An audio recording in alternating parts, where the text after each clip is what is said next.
Capítulo 33. Trabalhemos também. E dizendo: Varões, por que fazeis essas coisas? Nós também somos homens como vós, sujeitos às mesmas paixões. Atos 14:15. O grito de Paulo e Barnabé ainda repercute entre os aprendizes fiéis. A família cristã muita vez ha desejado perpetuar a ilusão dos habitantes de Listra. Os missionários da revelação não possuem privilégios ante o espírito de testemunho pessoal no serviço. As realizações que poderíamos apontar por graça ou prerrogativa especial nada mais exprimem senão o profundo esforço deles mesmos no sentido de aprender e aplicar com Jesus. O Cristo não fundou com sua doutrina um sistema de deuses e devotos separados entre si. Criou vigoroso organismo de transformação espiritual para o bem supremo, destinado a todos os corações sedentos de luz, amor e verdade. No Evangelho, vemos Madalena arrastando dolorosos enganos, Paulo perseguindo ideais salvadores, Pedro negando o divino amigo, Marcos em luta com as próprias hesitações. Entretanto, ainda aí, contemplamos a filha de Magdala renovada no caminho redentor, o grande perseguidor convertido em arauto da boa nova, o discípulo frágil conduzido à glória espiritual e o companheiro vacilante transformado em evangelista da humanidade inteira. O cristianismo é fonte bendita de restauração da alma para Deus. O mal de muitos aprendizes procede da idolatria a que se entregam, em derredor dos valores expoentes da fé viva, que aceitam no sacrifício a verdadeira fórmula de elevação. Imaginam-nos em tronos de fantasia e arrojam-se-lhes aos pés, sentindo-se confundidos, inaptos e miseráveis, esquecendo que o Pai concede a todos os filhos as energias necessárias à vitória. Naturalmente, todos devemos amor e respeito aos grandes vultos do caminho cristão. Todavia, por isso mesmo, não podemos olvidar que Paulo e Pedro, como tantos outros, saíram das fraquezas humanas para os dons celestiais e que o planeta terreno é uma escola de iluminação, poder e triunfo sempre que buscamos entender-lhe a grandiosa missão.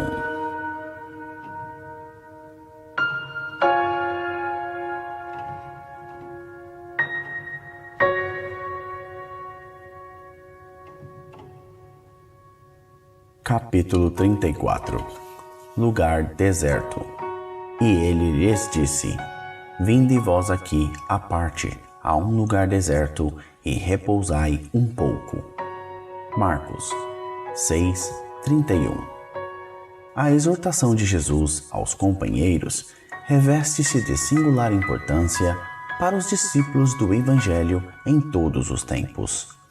Indispensável se torna aprender o caminho do lugar à parte, em que o Mestre aguarda os aprendizes para o repouso construtivo em seu amor. No precioso símbolo, temos o santuário íntimo do coração, sequioso de luz divina. De modo algum se referia o Senhor tão somente à soledade dos sítios que favorecem a meditação, onde sempre encontramos sugestões vivas da natureza humana. Reportava-se a câmara silenciosa, situada dentro de nós mesmos. Além disso, não podemos esquecer que o espírito sedento de união divina, desde o momento em que se imerge nas correntes do idealismo superior, passa a sentir-se desajustado, em profundo insulamento no mundo, embora servindo-o diariamente consoante os indefectíveis desígnios do alto. No templo secreto da alma, o Cristo espera por nós, a fim de revigorar-nos as forças exaustas. Os homens iniciaram a procura do lugar deserto, recolhendo-se aos mosteiros ou às paisagens agrestes. Todavia, o ensinamento do Salvador não se fixa no mundo externo. Prepara-te para servir ao reino divino na cidade ou no campo, em qualquer estação, e não procures descanso impensadamente, convicto de que, muita vez, a imobilidade do corpo é tortura da alma. Antes de tudo, busca descobrir em ti mesmo um lugar à parte, onde repousarás em companhia do Mestre.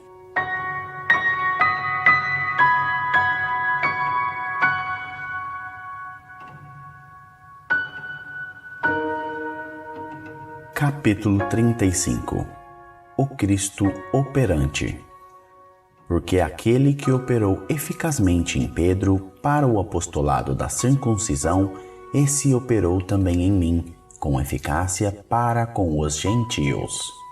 Paulo, Gálatas 2:8. A vaidade humana sempre guardou a pretensão de manter o Cristo nos círculos do sectarismo religioso, mas Jesus prossegue operando em toda parte onde medre o princípio do bem. Dentro de todas as linhas de evolução terrestre, entre santuários e academias, movimentam-se os adventícios inquietos, os falsos crentes e os fanáticos infelizes, que acendem a fogueira da opinião e sustentam-na. Entre eles, todavia, surgem os homens da fé viva, que se convertem nos sagrados veículos do Cristo operante. Simão Pedro centralizou todos os trabalhos do Evangelho nascente, reajustando aspirações do povo escolhido. Paulo de Tarso foi poderoso imã para a renovação da gentilidade. Através de ambos, expressava-se o mesmo Mestre, com um só objetivo: o aperfeiçoamento do homem para o reino divino.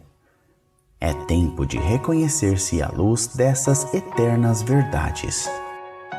Jesus permanece trabalhando e sua bondade infinita se revela em todos os setores em que o amor esteja erguido à conta de supremo ideal. Ninguém se prenda ao domínio das queixas injustas, encarando os discípulos sinceros e devotados por detentores de privilégios divinos. Cada aprendiz se esforce por criar no coração a atmosfera propícia às manifestações do Senhor e de seus emissários. Trabalha, estuda, serve e ajuda sempre em busca das esferas superiores, e sentirás o Cristo operante ao teu lado nas relações de cada dia.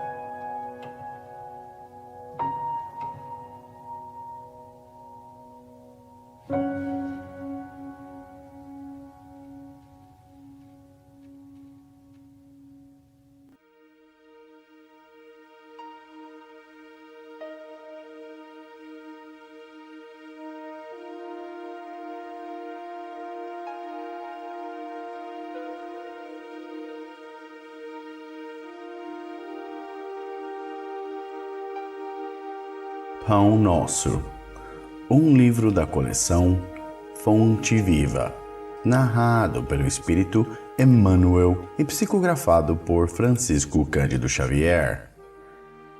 Capítulo 36. Até o fim. Mas aquele que perseverar até o fim será salvo. Jesus. Mateus 24:13. Aqui não vemos Jesus referir-se a um fim que simbolize término, e sim a finalidade, ao alvo, ao objetivo. O Evangelho será pregado aos povos para que as criaturas compreendam e alcancem os fins superiores da vida. Eis porque apenas conseguem quebrar o casulo da condição de animalidade aqueles espíritos encarnados que sabem perseverar. Quando o Mestre louvou a persistência, evidenciava a tarefa árdua dos que procuram as excelências do caminho espiritual.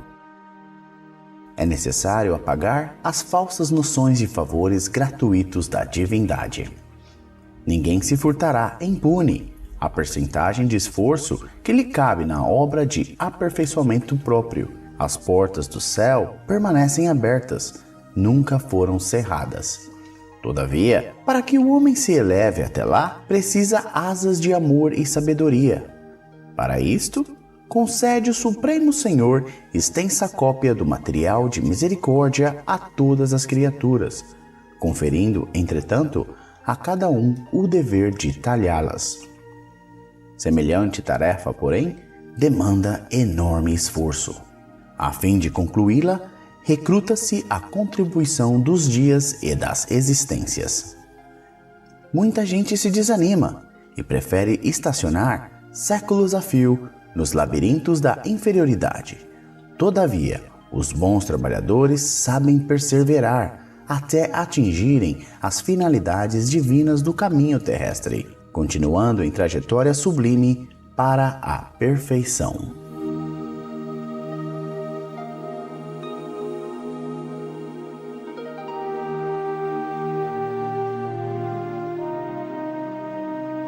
Capítulo 37. Seria inútil. Respondeu-lhes: Já vô-lo disse e não ouvistes. Para que o quereis tornar a ouvir? João 9:27. É muito frequente a preocupação de muitos religiosos no sentido de transformarem os amigos compulsoriamente, conclamando-os às suas convicções particularistas. Quase sempre se empenham em longas e fastidiosas discussões, em contínuos jogos de palavras, sem uma realização sadia ou edificante. O coração sinceramente renovado na fé, entretanto, jamais procede assim. É indispensável diluir o prurido de superioridade que infesta o sentimento de grande parte dos aprendizes, tão logo se deixam conduzir a novos portos de conhecimentos, nas revelações gradativas da sabedoria divina, porque os discutidores de más inclinações se incumbem de interceptar-lhes a marcha. A resposta do cego de nascença aos judeus argutos e inquiridores é padrão ativo para os discípulos sinceros. Lógico que o seguidor de Jesus não negará um esclarecimento acerca do Mestre, mas já se explicou o assunto. Se já tentou beneficiar o irmão mais próximo com os valores que o felicitam, sem atingir o alheio entendimento, para que discutir? Se um homem ouviu a verdade e não a compreendeu, fornece evidentes sinais de paralisia espiritual. Ser-lhe-á inútil, portanto, escutar repetições imediatas, porque ninguém enganará o tempo, e o sábio que desafiasse o ignorante rebaixar-se-ia ao título de insensato. Não percas, pois, as tuas horas, através de elucidações minuciosas e repetidas para quem não as pode entender, antes que lhe sobrevenham no caminho o sol e a chuva, o fogo e a água da experiência. Tens 1000 recursos de trabalhar em favor de teu amigo, sem provocá-lo ao teu modo de ser e à tua fé.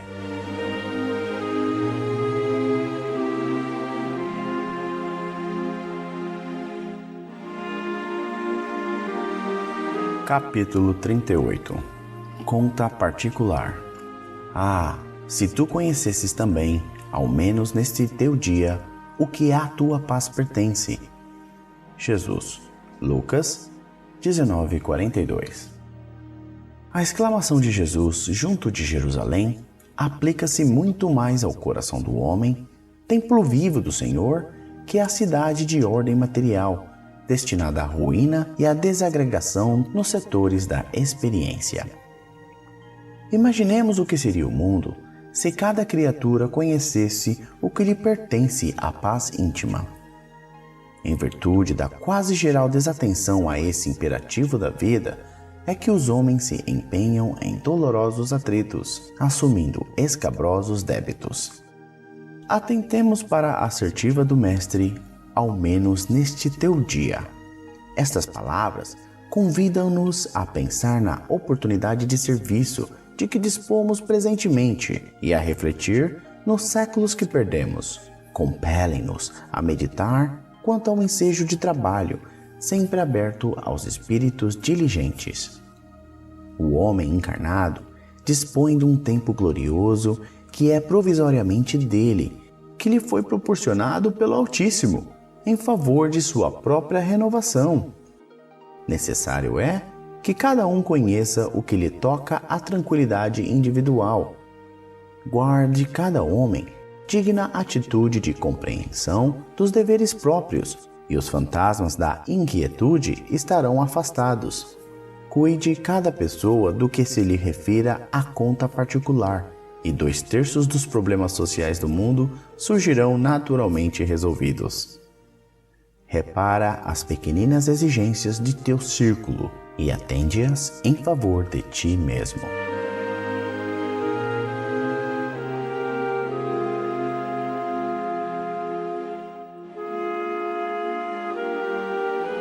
Capítulo 39.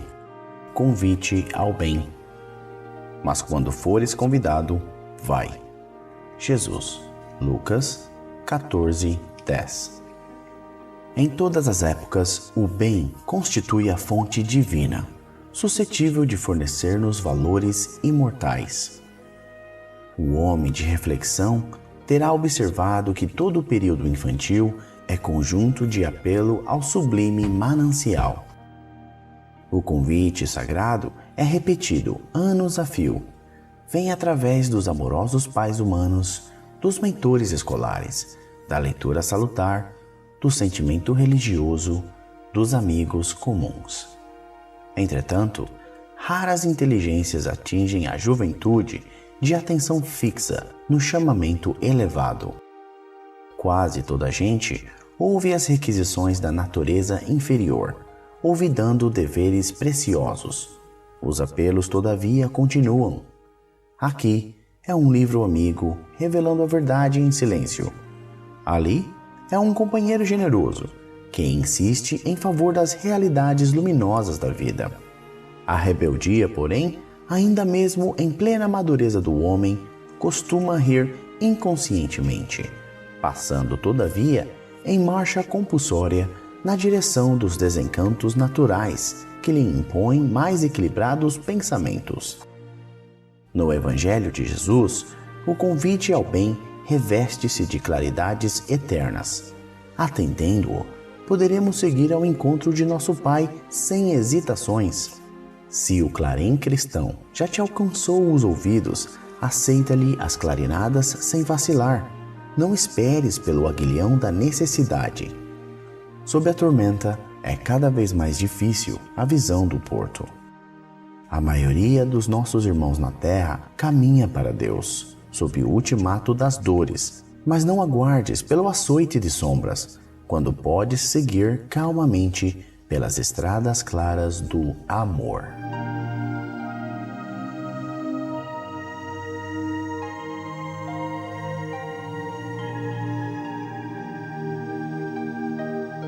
Capítulo 40. Em preparação. Diz o Senhor: porei as minhas leis no seu entendimento, e em seu coração as escreverei, e eu lhes serei por Deus, e eles me serão por povo. Paulo. Hebreus 8:10. Traduziremos o Evangelho em todas as línguas, em todas as culturas, exaltando-lhe a grandeza, destacando-lhe a sublimidade, semeando-lhe a poesia, comentando-lhe a verdade, interpretando-lhe as lições, impondo-nos ao raciocínio, aprimorando o coração e reformando a inteligência, renovando leis, aperfeiçoando costumes e aclarando caminhos. Mas virá o momento em que a boa nova deve ser impressa em nós mesmos, nos refolhos da mente, nos recessos do peito. Através das palavras e das ações, dos princípios e ideais, das aspirações e das esperanças, dos gestos e pensamentos. Porque, em verdade, se o céu nos permite espalhar-lhe a divina mensagem no mundo, um dia exigirá nos convertamos em traduções vivas do Evangelho na terra.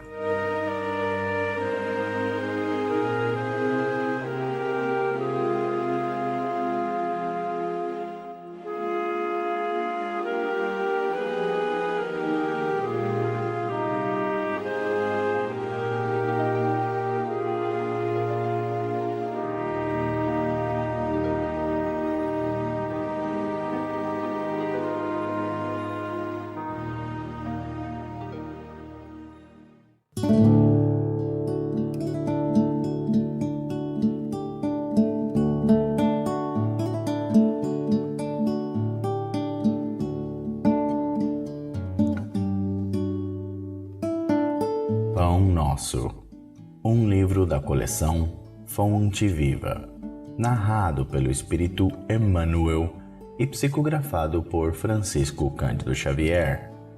Capítulo 41. No futuro. E não mais ensinará cada um ao seu próximo, nem cada um a seu irmão, dizendo: Conhece o Senhor, porque todos me conhecerão, desde o menor deles até ao maior. Paulo, Hebreus 8:11. Quando o homem gravar na própria alma os parágrafos luminosos da divina lei, o companheiro não repreenderá o companheiro, o irmão não denunciará outro irmão.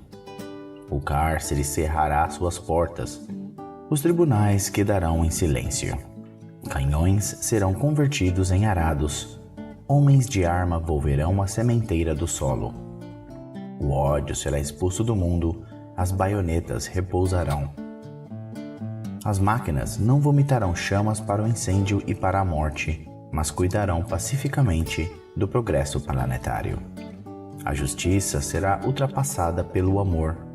Os filhos da fé não somente serão justos, mas bons, profundamente bons. A prece constituir-se-á de alegria e louvor, e as casas de oração estarão consagradas ao trabalho sublime da fraternidade suprema. A pregação da lei viverá nos atos e pensamentos de todos, porque o Cordeiro de Deus terá transformado o coração de cada homem em tabernáculos de luz eterna, em que o seu reino divino resplandecerá para sempre.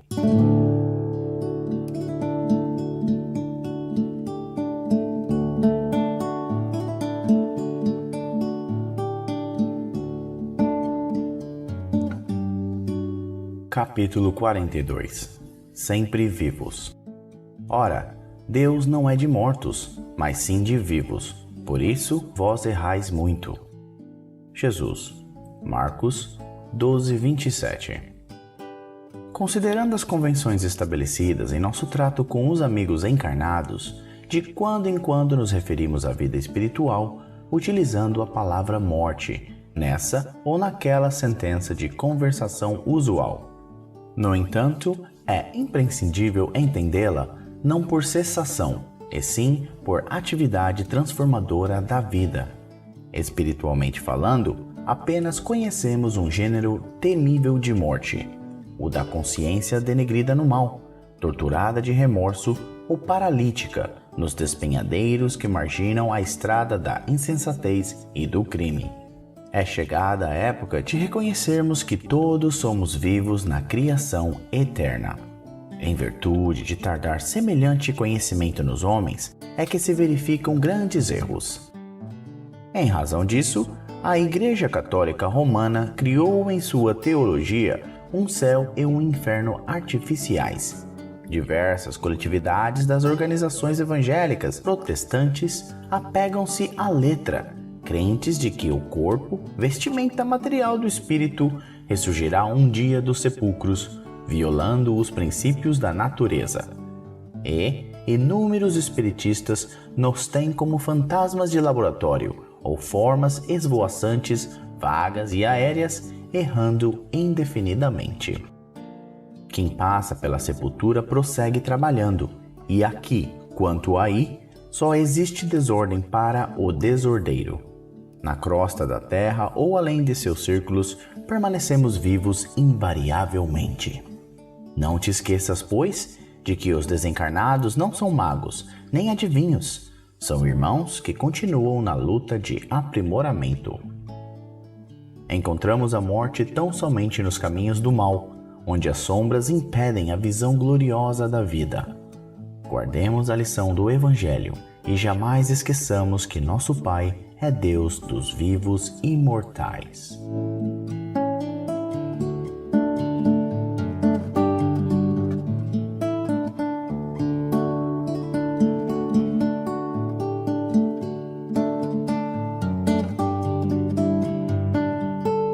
Capítulo 43. Boas maneiras. E assenta-te no último lugar. Jesus, Lucas 14:10. o mestre nesta passagem proporciona inolvidável ensinamento de boas maneiras. Certo? A sentença revela conteúdo altamente simbólico relativamente ao banquete paternal na bondade divina. Todavia, convém deslocarmos o conceito a fim de aplicá-lo igualmente ao mecanismo da vida comum. A recomendação do Salvador presta-se a todas as situações em que nos vejamos convocados a examinar algo de novo junto aos semelhantes. Alguém que penetre uma casa ou participe de uma reunião pela primeira vez, timbrando demonstrar que tudo sabe ou que é superior ao ambiente em que se encontra, torna-se intolerável aos circunstantes. Ainda que se trate de agrupamento enganado em suas finalidades ou intenções, não é razoável que o homem esclarecido, aí ingressando pela primeira vez, se faça doutrinador austero e exigente, porquanto, para a tarefa de retificar ou reconduzir almas, é indispensável que o trabalhador fiel ao bem inicie o esforço, indo ao encontro dos corações pelos laços da fraternidade legítima. Somente assim conseguirá alijar a imperfeição eficazmente, eliminando uma parcela de sombra cada dia através do serviço constante. Sabemos que Jesus foi o grande reformador do mundo, entretanto, corrigindo e amando, asseverava que viera ao caminho dos homens para cumprir a lei. Não assaltes os lugares de evidência por onde passares, e, quando te detiveres com os nossos irmãos em alguma parte, não os ofusque com a exposição do quanto já tenhas conquistado nos domínios do amor e da sabedoria. Se te encontras decidido a cooperar pelo bem dos outros, apaga-te de algum modo, a fim de que o próximo te possa compreender. Impondo normas ou exibindo poder, nada conseguirás senão estabelecer mais fortes perturbações.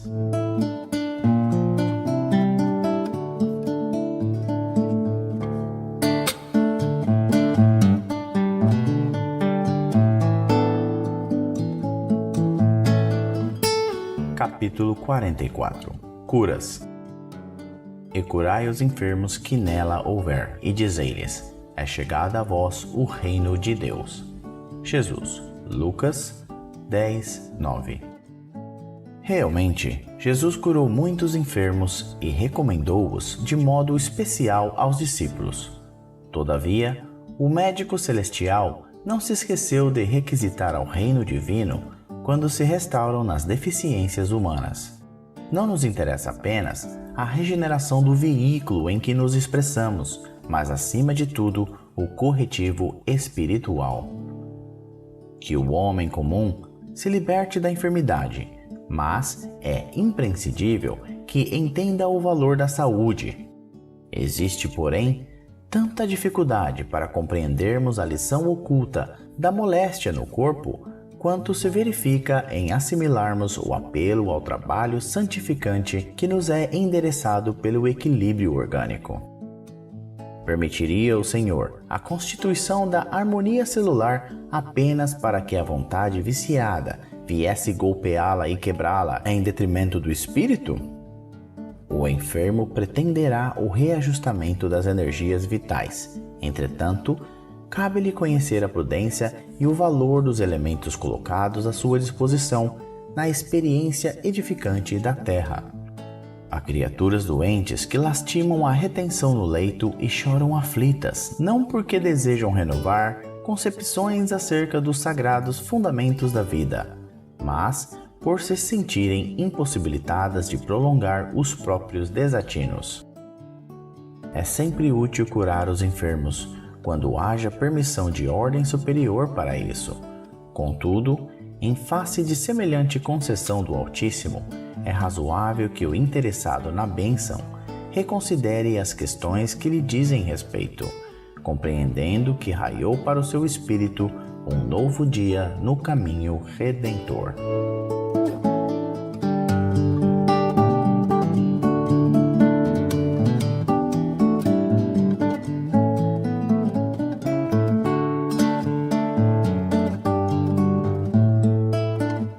Capítulo 45. Quando orardes. E, quando estiverdes orando, perdoai. Jesus. Marcos 11:25. A sincera atitude da alma na prece não obedece aos movimentos mecânicos vulgares. Nas operações da luta comum, a criatura atende invariavelmente aos automatismos da experiência material que se modifica de maneira imperceptível nos círculos do tempo. Todavia, quando se volta a alma aos santuários divinos do plano superior, através da oração, põe-se a consciência em contato com o sentido eterno e criador da vida infinita. Examine cada aprendiz as sensações que experimenta em se colocando na posição de rogativa ao alto, compreendendo que se lhe faz indispensável a manutenção da paz interna perante as criaturas e quadros circunstanciais do caminho. A mente que ora permanece em movimentação na esfera invisível. As inteligências encarnadas, ainda mesmo quando se não conheçam entre si, na pauta das convenções materiais, comunicam-se através dos tênues fios do desejo manifestado na oração. Em tais instantes, que devemos consagrar exclusivamente a zona mais alta de nossa individualidade, expedimos mensagens, apelos, intenções, projetos e ansiedades que procuram objetivo adequado. É digno de lástima todo aquele que se utiliza da oportunidade para dilatar a corrente do mal, consciente ou inconscientemente. É por este motivo que Jesus, compreendendo a carência de homens e mulheres isentos de culpa, lançou este expressivo programa de amor a benefício de cada discípulo do Evangelho. E quando estiverdes orando, perdoai.